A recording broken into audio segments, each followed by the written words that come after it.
পয়গম্বর মুসা নবী আল্লাহর কাছে কথা বলার জন্য যাচ্ছে, এমনি একজন ধনী লোকের সাথে সাক্ষাৎ। ধনী কয়, মুসা রে, ও মুসা, আমার এত ধন হিসাব রাখতে পারি না, আল্লাহরে জিগাইবানি কি করলে আমার ধন কমবে? মুসা নবী কয়, ঠিক আছে জিগাইব। একজন বৃদ্ধার সাথে, একজন মহিলার সাথে দেখা। মহিলা কয়, মুসা কই যাও, কই যাও রে মুসা? মুসা নবী কয়, তোর পাহাড়ে যাব, আল্লাহর সাথে কথা বল।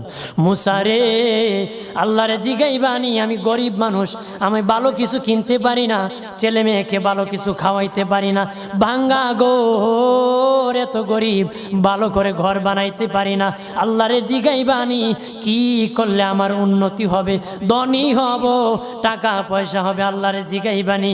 আল্লাহ মুসা নবী কয়, ঠিক আছে, আল্লাহরে জিগাইব, তুমি কেমনে ধনী হইবা? আল্লাহ